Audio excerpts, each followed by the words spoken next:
Hello friends, welcome to another session of retail graph. आज के इस वीडियो में हम देखेंगे कि रिटेल ग्राफ सॉफ्टवेयर के अंदर किस तरीके से इलेक्ट्रॉनिक शॉप के ऊपर वर्किंग की जाती है। सॉफ्टवेयर में लॉगिन करने से पहले मैं आपको इसकी टेक्नोलॉजी के बारे में बता दूं। रिटेल ग्राफ का front end Microsoft .NET platform पे बना हुआ है और बैक एंड SQL सर्वर पे।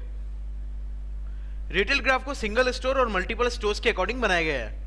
मान लीजिए आपके 50 से ज्यादा स्टोर्स हैं और आप उनकी वर्किंग सेंट्रलाइज तरीके से करना चाहते हैं, तो वो रिटेल ग्राफ में पॉसिबल है, जिसके अंदर आपको centralise reporting, centralise promotion, centralise inventory control, centralise rate control, centralise masters, centralise promotions, centralise customer points जैसे ऑप्शंस मिलेंगे। रिटेल ग्राफ को retail segment, distribution segment, franchisee और CNF सेगमेंट्स के अकॉर्डिंग बनाया गया है। अब मैं बताता हूं रिटेल ग्राफ किन किन सेगमेंट्स में यूज होता है।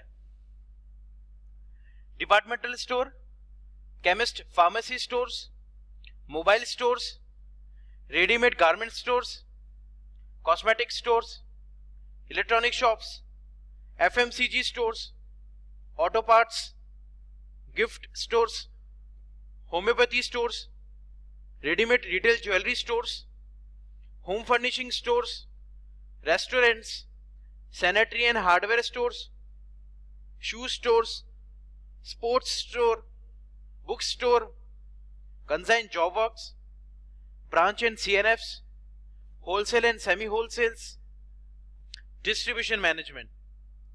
तो ये वो सेगमेंट्स हैं जहां पे रिटेल ग्राफ यूज किया जाता है।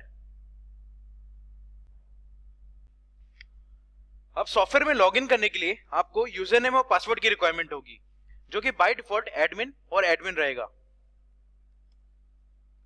सॉफ्टवेयर में लॉगिन करने के बाद आप अपने डैशबोर्ड को कुछ इस तरीके से सेट कर सकते हैं। सॉफ्टवेयर में लॉगिन होने के बाद आपको अपनी इनिशियल स्क्रीन कुछ इस तरीके से दिखाई देगी। अगर आप सॉफ्टवेयर के स्टार्ट बटन पर क्लिक करेंगे तो आपको वो सारे ऑप्शंस यहाँ पे दिखाई देंगे जो कि आपको सॉफ्टवेयर में मिलेंगे।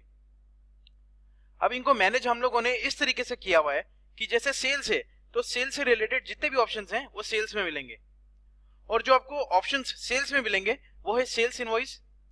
अगर मैं सेल्स इनवॉइस को ओपन करता हूं तो इसका विंडो इस तरीके से दिखाई देता है। इसकी डिटेल हम लोग आगे देखेंगे।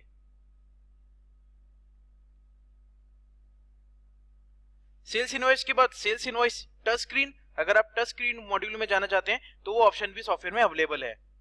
Sales order verification, sales order touch screen, quotation, standing order, proforma invoice, sales challan touch screen, sample distribution out, branch transfer out, sales return, sales replacement, sales credit note tax invoice, sales debit note, sample distribution return in, branch transfer return in, branch transfer order in, convert order to invoice, convert challan to invoice, invoice summary, counter sales, accommodation layout, advance booking. तो ये options आपको मिलेंगे sales के अंदर। जब भी आप एक लोकेशन से दूसरी लोकेशन पे ब्रांच ट्रांसफर करेंगे तो आपके जो प्रोडक्ट्स हैं वो ब्रांच पे जाके ऑटो अपडेट हो जाएंगे। आप डायरेक्ट अपनी ब्रांच में इनवॉइस खोल के बिलिंग कर सकते हैं। तो ये थे ऑप्शन जो कि आपको सेल्स में मिलेंगे। उसके बाद आता है परचेज के अंदर जो ऑप्शंस आपको मिलेंगे वो है परचेज इनवॉइस। अगर मैं परचेज इनवॉइस को विंडो को ओपन करता हूं तो ये फॉर्म कुछ इस तरीके से दिखाई देता है। इसकी डिटेल भी हम लोग आगे देखेंगे।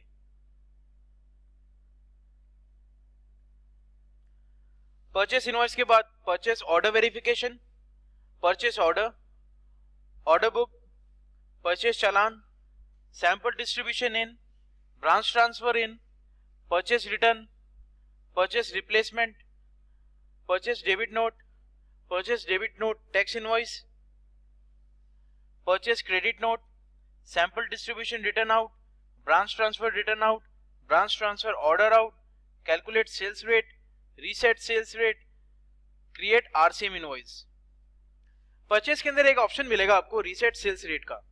मान लीजिए आपके कुछ प्रोडक्ट्स ऐसे हैं जिनकी रेट्स फ्रीक्वेंटली चेंज होती रहती है, तो उन सारे प्रोडक्ट्स को एक साथ अपडेट करने के लिए आपको reset sales rate option use आएगा। तो ये ऑप्शन है परचेज में। नेक्स्ट ऑप्शन है इन्वेंट्री। इन्वेंट्री के अंदर सबसे पहला ऑप्शन है प्रोडक्ट कन्वर्जन। प्रोडक्ट कन्वर्जन का विंडो कुछ इस तरीके से दिखाई देता है। प्रोडक्ट कन्वर्जन का मतलब होता है आप बल्क क्वांटिटी के प्रोडक्ट्स को पैकेट्स फॉर्म में बना के बेच सकते हैं।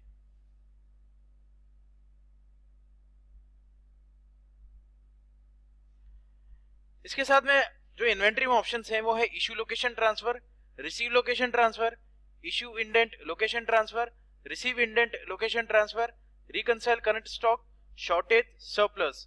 शॉर्टेज और सरप्लस का मतलब होता है मान लीजिए आपके फिजिकल स्टॉक और सॉफ्टवेयर में जो आपको स्टॉक दिखा रहा है वो मैच नहीं कर रहे हैं, तो उनको मैच कराने के लिए शॉर्टेज और सरप्लस काम आता है। Opening stock entry, reconcile opening stock, calculate stock value. तो ये ऑप्शंस आपको मिलेंगे इन्वेंट्री में। नेक्स्ट ऑप्शन है रिसिप्ट्स। रिसिप्ट का मतलब होता है आपके कस्टमर्स की पेमेंट से रिलेटेड ऑप्शंस आपको रिसिप्ट में मिलेंगे। इसमें सबसे पहला ऑप्शन आता है रिसिप्ट। अगर मैं इसे ओपन करता हूं तो इसका विंडो कुछ इस तरीके से दिखाई देता है। यहां पे आप अपने कस्टमर्स का पेंडिंग अमाउंट एडजस्ट कर सकते हैं।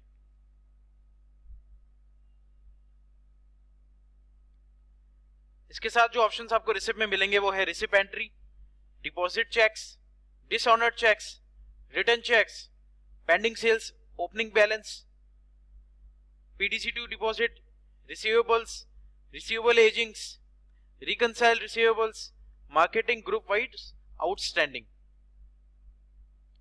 तो ये ऑप्शन से रिसिप्ट के। नेक्स्ट ऑप्शन आता है पेमेंट्स। पेमेंट्स के अंदर आपके वेंडर के पेमेंट से रिलेटेड ऑप्शंस आपको दिखाई देंगे। इसमें सबसे पहला ऑप्शन आता है पेमेंट्स। पेमेंट को अगर मैं ओपन करता हूं तो इसका विंडो कुछ इस तरीके से दिखाई देता है। इसके अंदर आप अपने वेंडर के पेमेंट से रिलेटेड जो अमाउंट है उसको एडजस्ट कर सकते हैं।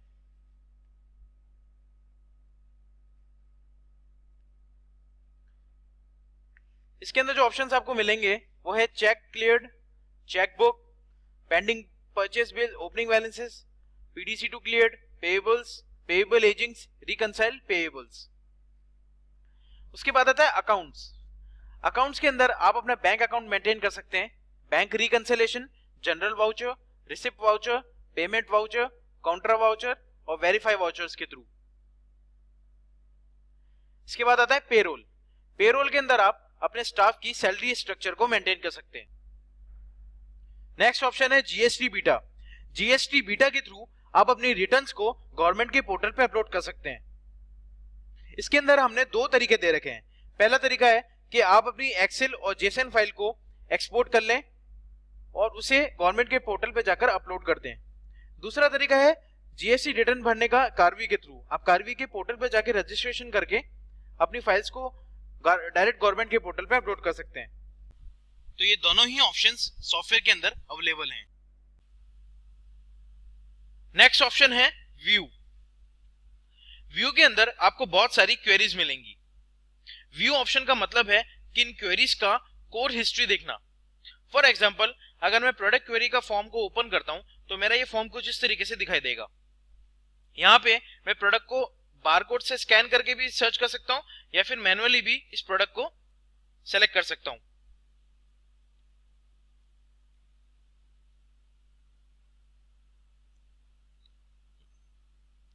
जैसे ही प्रोडक्ट सेलेक्ट करके मैं इसको व्यू करूंगा तो मेरे इस प्रोडक्ट की पूरी हिस्ट्री मेरे सामने आ जाएगी। अगर मैं रिसीव पे डबल क्लिक करता हूं तो मेरे को एक ही विंडो से मल्टीपल विंडोज के अंदर लिंक होते होते इस प्रोडक्ट की पूरी डिटेल दिखती रहेगी। तो जैसे ही मैंने रिसीव पे डबल क्लिक किया तो यहाँ पे मुझे वो सारी परचेस इनवॉइसेस दिखा देगा जिन इनवॉइसेस के अंदर मैंने इस प्रोडक्ट को खरीदा है, किस वेंडर से, कौन सी डेट पे, कौन सी एंट्री नंबर पे, कौन सी रेट पे, वो सारी की सारी मुझे यहाँ पे डिटेल्स दिखा देगा। अगर कोई भी इनवॉइस को मेरे को एक्सेस करना है तो मैं इस इनवॉइस के ऊपर डबल क्लिक करके उसे एक्सेस कर सकता हूँ। तो इस तरीके से आप मल्टीपल विंडोज के अंदर लिंक होके आप इस प्रोडक्ट की डिटेल देख सकते हैं। इसी तरीके से अगर मैं इश्यूड पर डबल क्लिक करता हूं तो मुझे यहाँ पे वो सारी सेल्स इनवॉइसेस दिखा देगा जिस इनवॉइस के अंदर मैंने इस प्रोडक्ट को सेल किया है, कौन से कस्टमर को, कौन सी एमआरपी पे, डेट, एंट्री नंबर, सारी डिटेल्स। इसके अंदर भी सेम प्रोसेस है। अगर आप सेल्स इनवॉइस को एक्सेस करना चाहते हैं तो उस सेल्स इनवॉइस पर डबल क्लिक कर दीजिए तो वो सेल्स इनवॉइस ओपन हो जाएगी। तो इस तरीके से आप मल्टीपल विंडोज के अंदर लिंक होते होते इस प्रोडक्ट की पूरी हिस्ट्री देख सकते हैं। जो ऑप्शंस आपको व्यू में मिलेंगे वो है MIS view, product query, customer query, vendor query, rate and stock query, rate and stock query location wise, stock query, transaction query, unique ID query, refer by query sales, refer by query purchase, product detail, account balances, account transactions, print barcode. तो ये थे view के options. उसके बाद आता है reports. Reports को भी हमने इसी तरीके से मैनेज कर रखा है। सेल्स में सेल्स की रिपोर्ट, परचेज में परचेज की रिपोर्ट, ट्रांजैक्शन में ट्रांजैक्शन से रिलेटेड रिपोर्ट्स, अकाउंट्स में अकाउंट्स रिपोर्ट जिसके अंदर आपको बैलेंस शीट तक पूरा अकाउंट्स मिलेगा, साथ ही आपको डे बुक्स मिलेंगी जिसके अंदर आप इंडिविजुअली टैक्स रिपोर्ट देख सकते हो, साथ ही आपको परचेस रजिस्टर और सेल रजिस्टर को भी एक्सेस करने का ऑप्शन मिलेगा। इन्वेंट्री रिपोर्ट्स, इन्वेंट्री रिपोर्ट्स में जो ऑप्शंस आपको मिलेंगे वो है sales and stock, sales and stock summary wise, stock detail, stock agings, non saleable goods in stock, hold stock, non moving items, excess stock, expiry detail, near expiry goods purchase, vendor wise near expiry, reorder detail, fast moving items, minimum quantity based vendor records, product wise stock transfer, stock ledger, adjustment reports, indent reports, stock transfer report, price list, stock valuation reports. तो ये reports आपको मिलेगी inventory reports के अंदर। उसके बाद profit reports हैं, month wise, date wise, customer wise, product wise, invoice wise, current stock wise. साथ ही आपको ऑप्शन मिलेगा रिपोर्ट्स को शेड्यूल करने का। तो ये ऑप्शंस आपको मिलेंगे रिपोर्ट्स के अंदर। रिपोर्ट्स के बाद आता है एनालिसिस। एनालिसिस के अंदर आपको ये ऑप्शन मिलता है कि आप जो रिपोर्ट्स हैं उनको खुद के हिसाब से कस्टमाइज करके उसके रोज, उसके कॉलम सेट करके अपने अकॉर्डिंग बना सकते हैं। इस ऑप्शन को हम लोग डिटेल में आगे देखेंगे। उसके बाद आता है consolidate data. Consolidate data option आपके वहां काम आता है जब आप अपनी बहुत सारी ब्रांचेस की वर्किंग सेंट्रलाइज तरीके से कर रहे होते हैं। इस ऑप्शन के बाद आता है मास्टर्स। मास्टर्स के अंदर सबसे पहला ऑप्शन जो आपको मिलेगा वो है इन्वेंट्री। इन्वेंट्री के अंदर आप product categories, tax categories, HSN codes अगर बनाते हैं। कस्टमर वेंडर के अंदर आप कस्टमर और वेंडर्स की मास्टर्स बनाते हैं। अकाउंट्स के अंदर आप अपने बैंक अकाउंट्स बनाते हैं। लोकेशंस के अंदर आप अपनी ज्योग्राफिकल लोकेशंस को डिफाइन करते हैं। रिसोर्सेज के अंदर आप यूजर और रोल बनाते हैं। यूजर और रोल का क्या मतलब होता है वो मैं आपको बताता हूं। यूजर और रोल्स आप सॉफ्टवेयर के अंदर अनलिमिटेड यूजर्स और अनलिमिटेड रोल्स के साथ बना सकते हैं। ये यहाँ पे कुछ यूजर्स बने हुए हैं जिनको मैंने कुछ नाम दे रखा है, जैसे कि sales manager, payroll manager, inventory manager, accounts manager. तो ये हो गए मेरे यूजर्स। रोल्स का मतलब होता है कि मान लीजिए सेल्स मैनेजर को मैं एडिट करता हूं तो यहां पे ये इसके रोल्स हैं। रोल्स का मतलब ये होता है कि अगर मैं सेल्स पे क्लिक करता हूं और ये जो पर्टिकुलर यूजर है जो कि सेल्स मैनेजर है, ये क्या क्या सॉफ्टवेयर के अंदर ऑप्शंस को एक्सेस कर सकता है, तो वो रोल्स में यहाँ पे स्पेसिफाई कर सकता हूं टिक और अनटिक करके। जैसे कि अगर ये सेल्स मैनेजर सेल्स इनवॉइस के अंदर ऐड कर सके या नहीं कर सके, सेल्स इनवॉइस को एडिट कर सके या नहीं कर सके, सेल्स इनवॉइस को डिलीट कर सके या नहीं कर सके, एक बार प्रिंट होने के बाद उसको रीप्रिंट कर सके या नहीं कर सके। तो इस तरीके के जो ऑप्शंस हैं आप इनको टिक और अनटिक करके डिफाइन कर सकते हैं। तो जो ऑप्शंस आप टिक करेंगे तो ये जो मेरा सेल्स मैनेजर है वो उन्हीं ऑप्शंस को एक्सेस कर पाएगा, और जो ऑप्शंस आप इसको अनटिक कर देंगे तो वो ऑप्शंस ना तो उसे दिखेंगे ना ही वो एक्सेस कर पाएगा।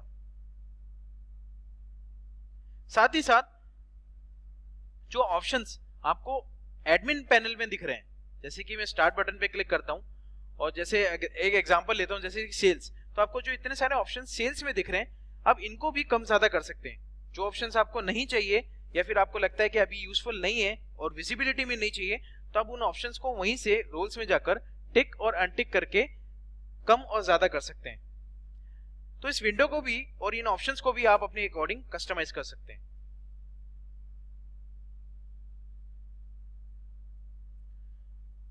तो रिसोर्सेस में यूजर्स और रोल्स मिलेंगे आपको। उसके बाद आता है अदर्स। अदर्स के अंदर आपको सेल प्रमोशंस एक्टिविटीज मिलेंगी, जैसे कि 50% ऑफ, एक प्रोडक्ट के साथ एक प्रोडक्ट फ्री, कस्टमर पॉइंट्स, किसी पर्टिकुलर अमाउंट के बिल के ऊपर कुछ डिस्काउंट। तो ये जो एक्टिविटीज होती हैं प्रमोशन से रिलेटेड, वो सब अदर्स में क्रिएट होंगी। मास्टर्स के बाद आता है ऑप्शंस। ऑप्शंस में जो ऑप्शंस आपको मिलेंगे वो है डेटा बैकअप, मैनुअली लेने का तरीका, लॉग बैकअप, लॉग्स। लॉग्स के अंदर मान लीजिए आपको अपने सॉफ्टवेयर के अंदर कोई एक्टिविटी ट्रेस करनी है, या फिर फॉर एग्जांपल आपके कोई यूजर से कोई गलती से कोई बिल डिलीट हो गया है, आप देखना चाहते हैं कि वो किस यूजर से डिलीट हुआ है और कब हुआ है और किस टाइम पे हुआ है। तो आप लॉग्स के थ्रू हर एक स्टेप को सॉफ्टवेयर के अंदर ट्रेस आउट कर सकते हैं। आप एक एक स्टेप को देख सकते हैं कि कब किस यूजर ने क्या एक्टिविटीज की, तो आप हर एक स्टेप को ट्रेस आउट कर सकते हैं सॉफ्टवेयर के अंदर।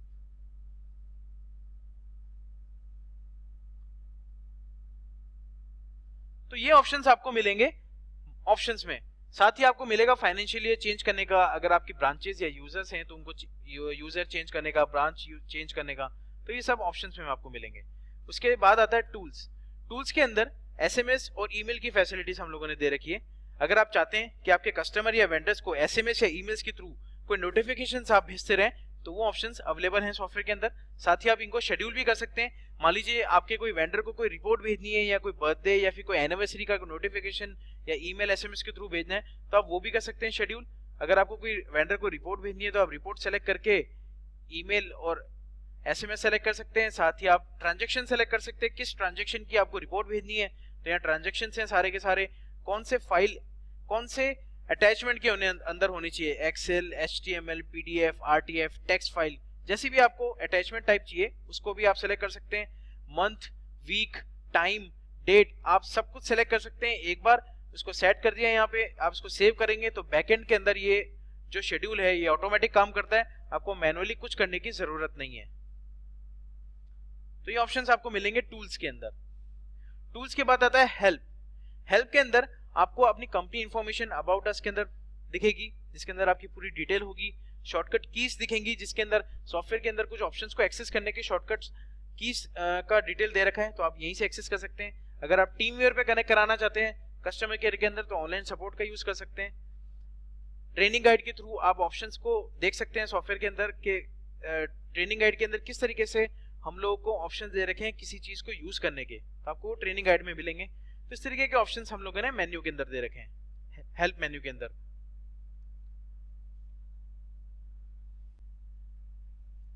तो ये थे सॉफ्टवेयर के फीचर्स जो कि आपको सॉफ्टवेयर के अंदर मिलेंगे, और उनको किस तरीके से हम लोगों ने मैनेज कर रखा है वो भी हमने देखा। आपने देखा होगा कि एक ही ऑप्शंस के अंदर मल्टीपल ऑप्शन है।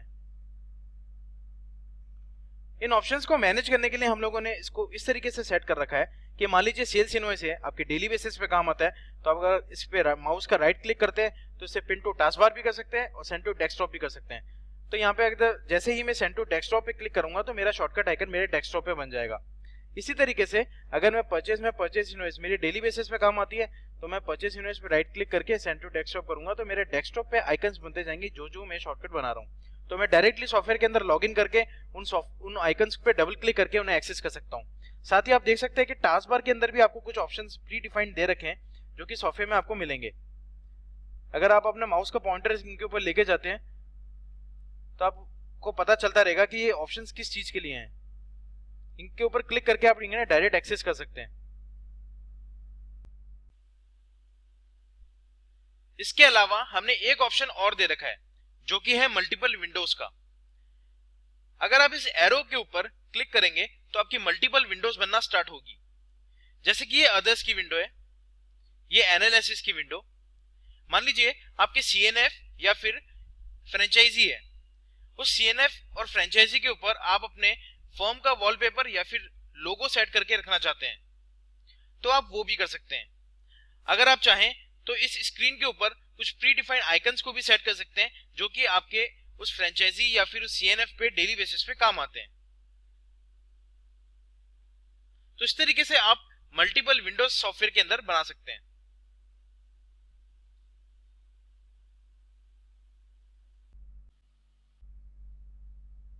साथ ही हमने एक आई नोटिफिकेशन का यहाँ पे ऑप्शन दे रखा है। अगर इस आई बटन पे आप क्लिक करेंगे तो यहाँ पे आपको रेगुलर बेसिस पे आपकी अपडेट्स और नए नए नोटिफिकेशंस मिलते रहेंगे।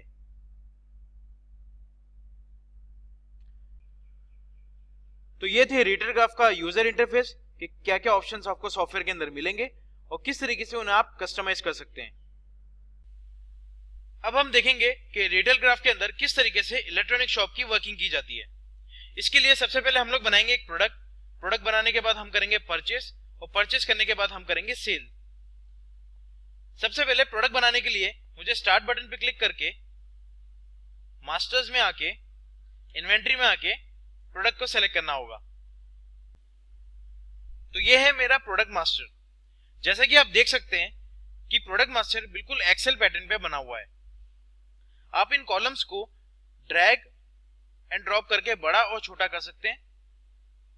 मान लीजिए प्रोडक्ट कन्वर्जन आपको यूनिट 1 के पहले चाहिए, तो मैंने इसको ड्रैग करके यूनिट 1 के पहले ड्रॉप कर दिया। तो इस तरीके से ये कॉलम सेट होते रहेंगे आपके अकॉर्डिंग।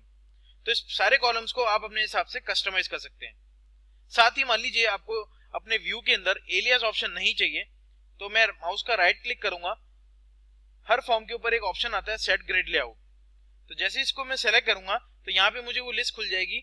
जो जो ऑप्शंस मेरे को चाहिए उस पे मैं टिक कर दूंगा, जो ऑप्शंस मेरे को पीछे व्यू में नहीं चाहिए उन पे अनटिक कर दूंगा। तो मेरे को एलियास ऑप्शन नहीं चाहिए तो मैं एलियास से अनटिक कर दूंगा और सेव करूंगा, तो मेरा एलियास ऑप्शन पीछे से हट जाएगा। इसी तरीके से हमने कुछ शॉर्टकट्स ऊपर दे रखे हैं। अगर आप अपना माउस का पॉइंटर इनके ऊपर ले जाएंगे तो आपको इसकी डिटेल पता चलती रहेगी, साथ ही इनके कीबोर्ड के शॉर्टकट कीज भी। मान लीजिए आपको नया प्रोडक्ट बनाना है तो आप न्यू पे क्लिक करके एक नया प्रोडक्ट बना सकते हैं। बने हुए प्रोडक्ट को एडिट करना है तो उस प्रोडक्ट को सेलेक्ट करके आप एडिट कर सकते हैं। बने हुए प्रोडक्ट की डिटेल देखनी है तो उस प्रोडक्ट को सेलेक्ट करके फॉर्म व्यू करके उसकी आप डिटेल देख सकते हो। इसी तरीके से प्रिंट और रिफ्रेश दे रखा है। अब सॉफ्टवेयर में प्रोडक्ट कैसे बनता है वो मैं आपको दिखाता हूं।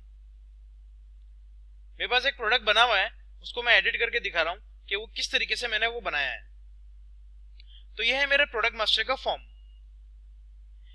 सबसे पहले मार्केटिंग के अंदर मुझे प्रोडक्ट के मार्केटिंग कंपनी का नाम स्पेसिफाई करना होगा। उसके बाद उसकी कैटेगरी, इस कैटेगरी के ऊपर मैंने सेल टैक्स और परचेस टैक्स दोनों ही अप्लाई कर रखा है। तो जो टैक्स इस कैटेगरी के ऊपर मैंने लगा रखा है वो ऑटोमेटिक इस प्रोडक्ट के ऊपर लग जाएगा। तो सॉफ्टवेयर के अंदर जो प्रोडक्ट पे टैक्स लगता है वो उसकी कैटेगरी के थ्रू लगता है। यहां पे मैंने इसकी MRP, इसकी सेल रेट और इसकी परचेज रेट तीनों ही स्पेसिफाई कर रखी है। ये मैंने इसलिए कर रखी है ताकि at the time of purchase मुझे ये रेट्स इंसर्ट ना करना पड़े। ये रेट्स मेरे पास ऑटोमेटिक आ जाएगी। अगर आप चाहें तो इनको ब्लैंक छोड़ सकते हैं और परचेज के टाइम पे इनको इंसर्ट कर सकते हैं। मान लीजिए आपने यहाँ पे रेट्स स्पेसिफाई कर रखी है और at the time of purchase वो चेंज हो जाती है, तो आप इन रेट्स को परचेज के टाइम पे मॉडिफाई भी कर सकते हैं। तो यहां से मैंने प्रोडक्ट की पूरी डिटेल्स स्पेसिफाई करी। अगर आप इसकी इमेज डालना चाहते हैं तो आप इमेज भी डाल सकते हैं। सारी इंफॉर्मेशन इंसर्ट करने के बाद मैं इस प्रोडक्ट को सेव करूंगा। तो सेव करते ही प्रोडक्ट मेरे प्रोडक्ट मास्टर्स के अंदर ऐड हो जाएगा। तो हमने प्रोडक्ट बना लिया है। अब हम करेंगे परचेज। परचेज के लिए मैं परचेज इनवॉइस के आइकन पर डबल क्लिक करके इसे ओपन कर रहा हूं। तो यह है मेरा परचेज इनवॉइस। परचेज इनवॉइस की बिलिंग करने से पहले मैं आपको इसके और भी ऑप्शंस दिखा देता हूं। मान लीजिए आपके कोई वेंडर है, उसका कोई चालान या फिर ऑर्डर पेंडिंग है, तो आप यहीं से चालान और ऑर्डर को क्लियर कर सकते हैं। मान लीजिए कोई रिटर्न एडजस्ट करनी है, प्रमोशन अप्लाई करना है, टैक्स डिटेल देखनी है, शिपिंग डिटेल्स को सेट करना है, पेमेंट डिटेल्स को सेलेक्ट करना है, प्रमोशन कोई डिटेल देखनी है, तो आप इसी विंडो पे सारे ऑप्शंस को एक्सेस कर सकते हैं। मान लीजिए आपको कोई month wise, date wise, entry wise, current year, party wise या लास्ट 7 डेज के बिल देखने हैं, व्यू ऑप्शन में आके इन सबको एक्सेस कर सकते हैं। हिस्ट्री के अंदर आके आप वेंडर और प्रोडक्ट की पूरी हिस्ट्री देख सकते हैं। रिव्यू के अंदर आके आप lot discount, rate hike, margin details जैसे ऑप्शंस को एक्सेस कर सकते हैं। रेफरेंसेस में आप product info, product search, order references को सेट कर सकते हैं। ऑप्शंस में आप export import, send SMS, calculate sales rate, detail search, reset sales rate जैसे ऑप्शंस को एक्सेस कर सकते हैं। रिपोर्ट्स में आपको परचेस से रिलेटेड सारी रिपोर्ट्स इसी विंडो पे एक्सेस कर सकते हैं। मास्टर डेटा के अंदर आप वेंडर बना सकते हैं, कस्टमर बना सकते हैं, बिलिंग हेड बना सकते हैं, रेफर बाय बना सकते हैं, ट्रांजैक्शन सीरीज जैसे ऑप्शंस बना सकते हैं। तो ये सारे ही ऑप्शंस हमने एक ही विंडो पे दे रखे हैं ताकि आपको कोई दूसरे ऑप्शन या फिर दूसरे मास्टर्स में जाके नहीं इनको एक्सेस करना पड़े। आपके परचेस के टाइम पे ही परचेस से रिलेटेड सारे ऑप्शंस ऊपर दे रखे हैं, तो आप इसी विंडो से इन ऑप्शंस को एक्सेस कर सकते हैं। तो अब देखते हैं परचेस किस तरीके से बनाई जाती है। सबसे पहले हमें वेंडर का नाम नेम के अंदर स्पेसिफाई करना होगा। उसके बाद रेफरेंस नंबर का मतलब होता है कि जब भी हम कोई चीज परचेस करते हैं वेंडर से, तो वेंडर हमें एक बिल देता है, उस बिल के अंदर रसीद नंबर या फिर इनवॉइस नंबर होता है जो कि हर बिल का यूनिक होता है। तो ये यहाँ पे मेंशन होगा। ये अल्फा न्यूमेरिक है, अल्फाबेट्स और न्यूमेरिक्स दोनों इसमें आएंगे। उसके बाद हमें प्रोडक्ट सेलेक्ट करना होगा नीचे। अगर आप प्रोडक्ट के ऊपर अपना माउस ले जाएंगे तो यहाँ पे आपको इस प्रोडक्ट का इमेज भी दिखता रहेगा। यहाँ पे इसका कलर सेलेक्ट करना होगा और एमआरपी, सेल रेट और परचेस रेट तीनों ही ऑटोमेटिक आ जाएंगी। मान लीजिए at the time of purchase ये प्रोडक्ट्स की जो रेट्स हैं वो चेंज हो जाती है, तो आप इन्हें चेंज भी कर सकते हैं।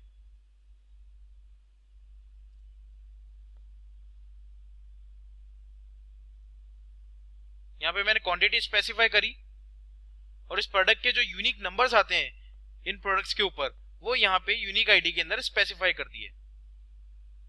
इसको डन किया और प्रोडक्ट को सेव कर दिया। तो जैसे ही मैं सेव करूंगा तो ये मेरा बिल सेव हो जाएगा।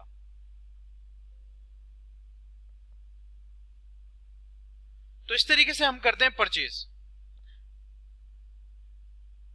अब मान लीजिए आपको अपने पुराने बिल्स को खोलना है या फिर उनको एक्सेस करना है या फिर उनमें कुछ मॉडिफिकेशन करना है, तो आप व्यू के अंदर आके month wise, date wise, entry wise, current year wise, party wise या लास्ट 7 डेज के बिल्स को ओपन कर सकते हैं। तो जैसे ही मैं इन ऑप्शंस पे क्लिक करूंगा तो मुझे अपने सारे बिल्स यहाँ पे शो हो जाएंगे। अब कोई भी बिल के अंदर मुझे मॉडिफिकेशन करना है या उस बिल को एक्सेस करना है तो उस बिल पे मैं डबल क्लिक करूंगा तो वो बिल मेरे सामने ओपन हो जाएगा। अब इसके अंदर मैं नए प्रोडक्ट्स ऐड और डिलीट कर सकता हूं।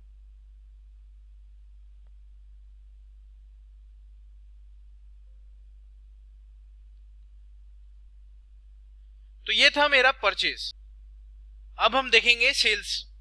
तो सेल्स इनवॉइस ओपन करने के लिए मैंने सेल्स इनवॉइस आइकन के ऊपर क्लिक किया और मेरी सेल्स इनवॉइस ओपन हो जाएगी।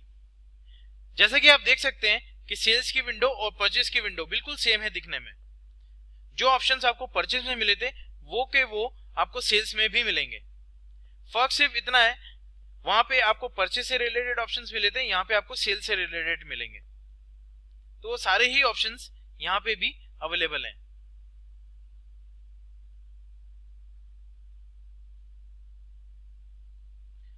अब सेल्स इनवॉइस बनाने के लिए आपको नेम के अंदर कस्टमर का नाम सेलेक्ट करना होगा। अगर आप कस्टमर के नाम से बिल नहीं बनाते हैं तो वॉक इन कस्टमर के नाम से बिल बनते हैं। यहां पे आपको प्रोडक्ट सेलेक्ट करना होगा। तो प्रोडक्ट सेलेक्ट करते ही इसकी पूरी की पूरी डिटेल यहां पे ऑटोमेटिक आ जाएगी। यूनिक आईडी के अंदर मैंने उस प्रोडक्ट का जो यूनिक आईडी है उसको सेलेक्ट कर रखा है कि कौन सा मेरे को सेल करना है। सारी इंफॉर्मेशन डाल के मैंने इस बिल को सेव करूंगा तो मेरा बिल सेव होके प्रिंट हो जाएगा। जो फॉर्मेट आप कस्टमर्स को देते हैं वो भी हम लोग आपको डिजाइन करके देते हैं आपके प्रिंटर और पेपर साइज के अकॉर्डिंग। तो जो डिटेल आप बोलेंगे और जैसा फॉर्मेट आप बनाना चाहते हैं हम लोग उसे डिजाइन करके आपको देंगे। तो एक डेमो सैंपल है आपके सामने जो कि हमने सॉफ्टवेयर के अंदर बना रखा है।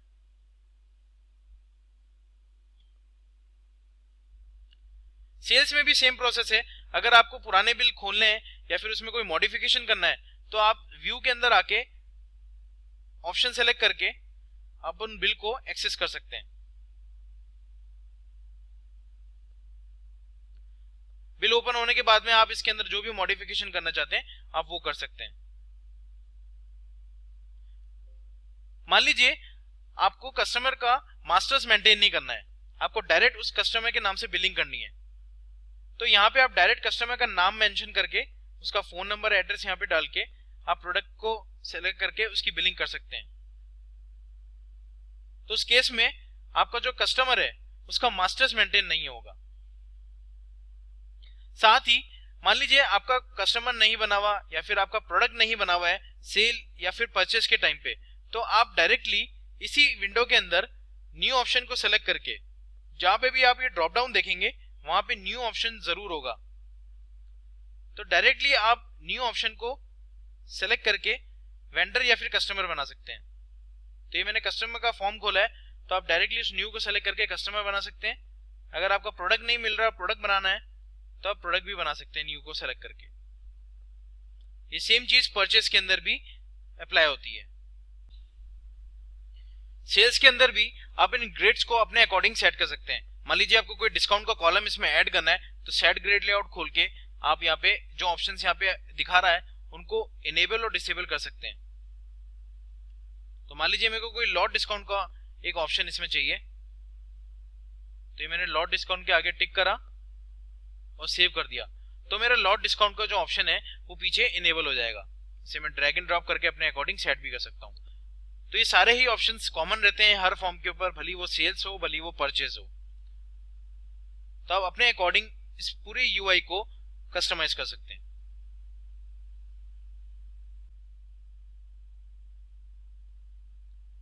तो ये था सेल्स इनवॉइस।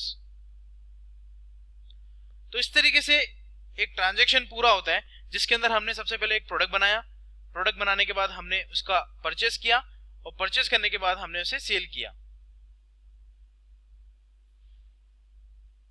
हम देखेंगे कि रिटेल का सॉफ्टवेयर के अंदर परचेस ऑर्डर किस तरीके से काम करता है। तो ये मैं स्टार्ट बटन पे क्लिक करके परचेस में आकर परचेस ऑर्डर को सेलेक्ट करता हूं। तो ये मेरा परचेस ऑर्डर का विंडो है। अब परचेस ऑर्डर देने के दो तरीके हैं। पहला तरीका कि आप यहीं से डायरेक्ट वेंडर का नाम सेलेक्ट करके यहाँ पे प्रोडक्ट सेलेक्ट करके इसको सेव करेंगे तो आपका परचेस ऑर्डर बन जाएगा। दूसरा तरीका है ऑटो जनरेट। ऑटो जनरेट के अंदर आपका रीऑर्डर रिपोर्ट निकल के आएगा।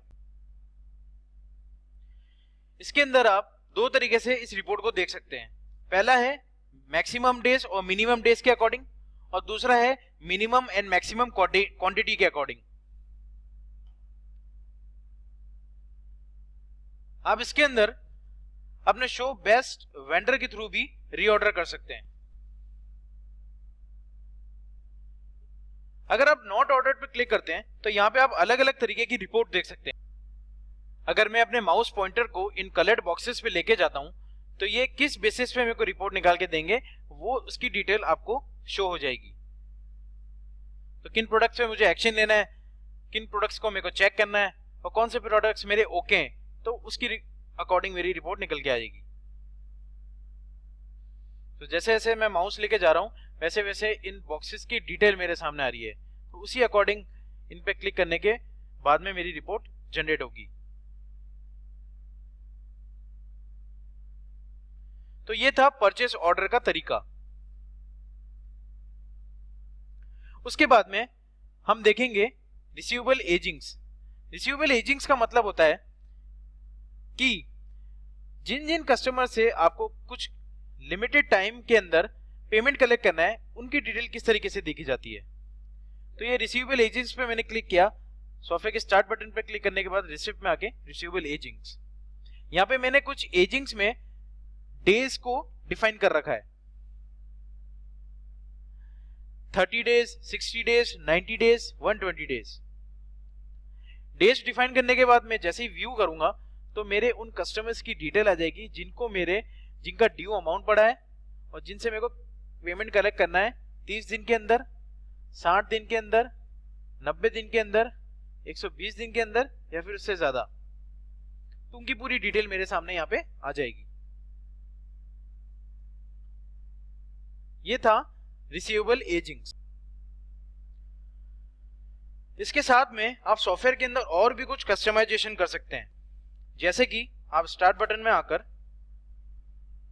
ऑप्शंस में आकर, सिस्टम डिफॉल्ट में आकर, यहाँ पे हमें पासवर्ड स्पेसिफाई करना होगा।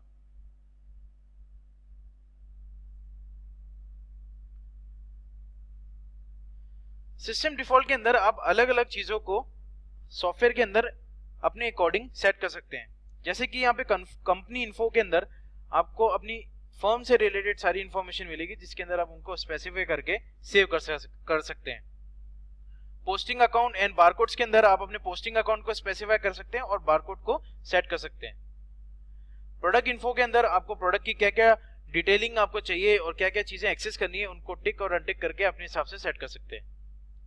रिटेल जी सेटिंग के अंदर आप अपनी round off accounts, caption masters और addresses, phone number, mobile number, challans और अपने पेमेंट से रिलेटेड और अपनी रेट्स से रिलेटेड कैलकुलेशंस को स्पेसिफाइड कर सकते हैं। रेट एंड वैल्यूएशंस के अंदर आप अपनी कॉस्ट रेट्स और डिस्काउंट्स वगैरह को मेंटेन कर सकते हैं।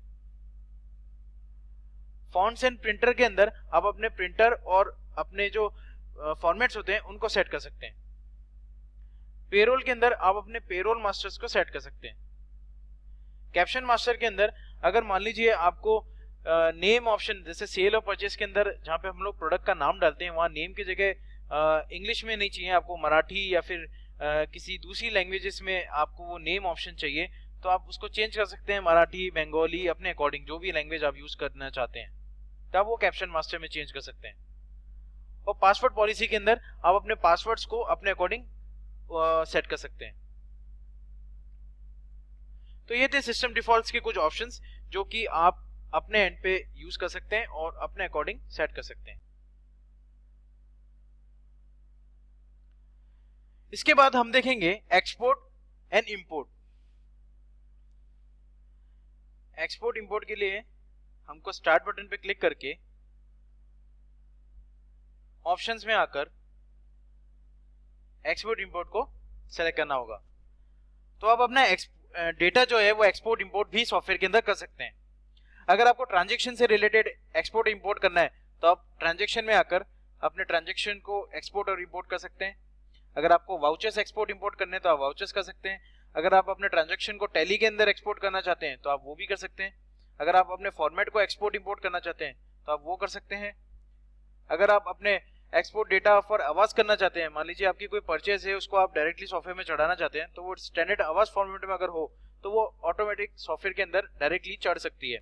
तो इसके लिए आपको आवाज फॉर्मेट जरूरी है। आवाज फॉर्मेट एक स्टैंडर्ड फॉर्मेट है जो कि ऑल ओवर इंडिया सेम है।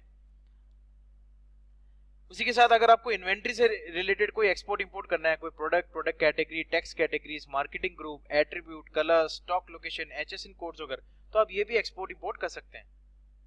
इसके साथ में अगर आपकी लोकेशंस को अगर आपको एक्सपोर्ट इंपोर्ट करना है अलग अलग category wise, like region, area, locality, station, district, state, country, तो आप वो भी कर सकते हैं। अकाउंट्स के अंदर आप अपने अकाउंट्स को एक्सपोर्ट इंपोर्ट कर सकते हैं। रिसोर्सेज के अंदर आप अपने employees, departmental, qualification, designation, guest user को भी एक्सपोर्ट इंपोर्ट कर सकते हैं। 6th ऑप्शन के अंदर आप customers, vendors, bank, credit card type, carriers, coupons, narrations, currency, promotions, user defined forms, user defined queries, CSV formats को एक्सपोर्ट और इंपोर्ट कर सकते हैं। तो ये सब ऑप्शंस मिलेंगे आपको एक्सपोर्ट और इंपोर्ट सॉफ्टवेयर के अंदर। अब हम देखेंगे रिपोर्ट्स पार्ट। रिपोर्ट्स को एक्सेस करने के लिए मैं स्टार्ट बटन पे क्लिक करके रिपोर्ट्स ऑप्शन में आके सेल्स रिपोर्ट में आके प्रोडक्ट वाइज सेल्स रिपोर्ट की डिटेल दिखाता हूँ। सॉफ्टवेयर में जितनी भी आप रिपोर्ट देखेंगे सारी की सारी यूज करने में, उनको एक्सेस करने में, उनको एक्सपोर्ट करने में बिल्कुल सेम है, सिर्फ ऊपर के ये फिल्टर्स चेंज होते हैं। अब इस रिपोर्ट को एक्सेस करने के लिए आपको सबसे पहले डेट रेंज स्पेसिफाई करनी होगी, कब से कब तक की रिपोर्ट देखनी है, उसकी समरी देखनी है, डिटेल देखनी है, मंथ वाइज देखनी है, डे वाइज देखनी है या मंथली देखनी है, तो उसको सेलेक्ट कर सकते हैं। यहाँ से आप ट्रांजैक्शन सेलेक्ट कर सकते हैं कि कौन से ट्रांजैक्शन की आपको रिपोर्ट देखनी है। यहाँ से सीरीज सेलेक्ट कर सकते हैं कि कौन सी पर्टिकुलर सीरीज की आपको रिपोर्ट निकालनी है। प्रोडक्ट पे क्लिक करके आप रिपोर्ट्स को अलग अलग तरीके से फिल्टर कर सकते हैं। मान लीजिए आपको कोई category group wise, category wise, marketing company, marketing, brand, इन सब ऑप्शंस को फिल्टर करके अपनी रिपोर्ट में अप्लाई करना है तो आप वो भी कर सकते हैं। प्लस आपको लोकेशन का ऑप्शन दे रखा है कि किसी पर्टिकुलर लोकेशन की देखनी है या सारी लोकेशंस की देखनी है, तो यहाँ से आप उन लोकेशंस पे टिक अनटिक करके सेट कर सकते हैं। यहाँ पे रिफ्रेश करने पे आपको सारे के सारे प्रोडक्ट्स यहाँ पे दिखाई दे देंगे अपने फिल्टर के अकॉर्डिंग। इन प्रोडक्ट्स के अंदर भी आप टिक अनटिक करके लिमिटेड प्रोडक्ट्स या फिर सारे प्रोडक्ट्स को सेट कर सकते हैं। सारे फिल्टर्स अप्लाई करने के बाद आप इसे जैसे ही ओके करेंगे और व्यू करेंगे तो आपकी रिपोर्ट उसी अकॉर्डिंग बन के आपके सामने आ जाएगी। इन कॉलम्स को भी आप ड्रैग एंड ड्रॉप करके आगे पीछे कर सकते हैं, ड्रैग एंड ड्रॉप करके छोटा और बड़ा कर सकते हैं। माउस का राइट क्लिक करके सेट क्राइटेरिया और ओपन करने पे जो ऑप्शंस आपको अपनी रिपोर्ट में चाहिए उस पर टिक कर दीजिए, जो ऑप्शंस नहीं चाहिए उस पर अनटिक करके अपनी रिपोर्ट को सेट कर सकते हैं। जैसे आप व्यू करेंगे तो वो रिपोर्ट उसी अकॉर्डिंग बन जाएगी। अब इस रिपोर्ट को राइट क्लिक करके एक्सपोर्ट कर सकते हैं अलग अलग फॉर्मेट्स में। अगर आप चाहें तो इसका चार्ट फॉर्म भी देख सकते हैं अलग अलग तरीके से। तो आप पूरी रिपोर्ट को अपने अकॉर्डिंग कस्टमाइज कर सकते हैं।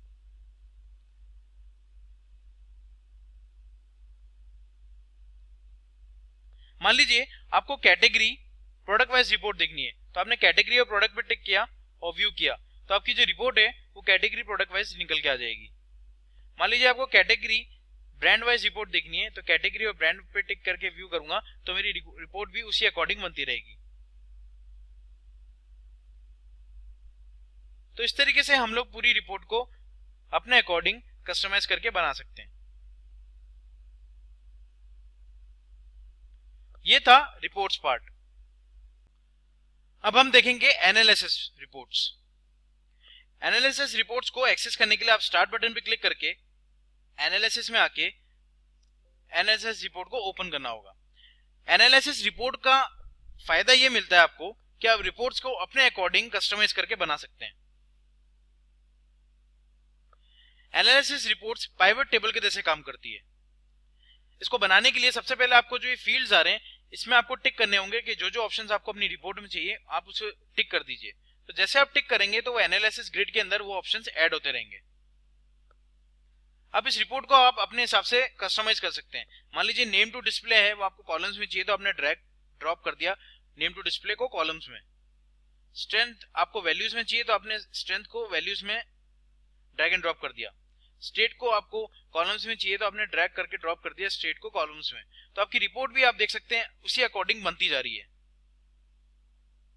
इस रिपोर्ट का आप चार्ट व्यू देख सकते हैं, रॉ डेटा देख सकते हैं। मान लीजिए इस रिपोर्ट को बनाने के बाद आप इस रिपोर्ट को नेक्स्ट टाइम जब ओपन करें तो आपको इसी ऑर्डर में आपको ये रिपोर्ट मिले, आपको ये ऑप्शंस को वापस से टिक करके इस रिपोर्ट को ना बनाना पड़े, तो आप इस रिपोर्ट का नाम डाल के यहाँ पे इसको सेव करेंगे तो नेक्स्ट टाइम आप जब भी इस रिपोर्ट को ओपन करेंगे तो आपको रिपोर्ट इसी फॉर्म में आपको मिलेगी। अगर आप चाहें तो इस रिपोर्ट को अलग अलग फॉर्मेट में एक्सपोर्ट करके भी अपने एंड पे ले सकते हैं।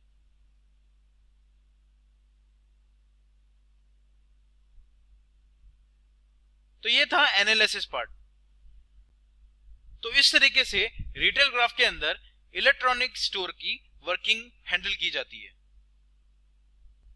अधिक जानकारी के लिए आप हमें कांटेक्ट कर सकते हैं www.swilldesk.com पे या फिर www.swindia.com पे। आप हमें डेमो के लिए कॉल कर सकते हैं 9529913873 पे।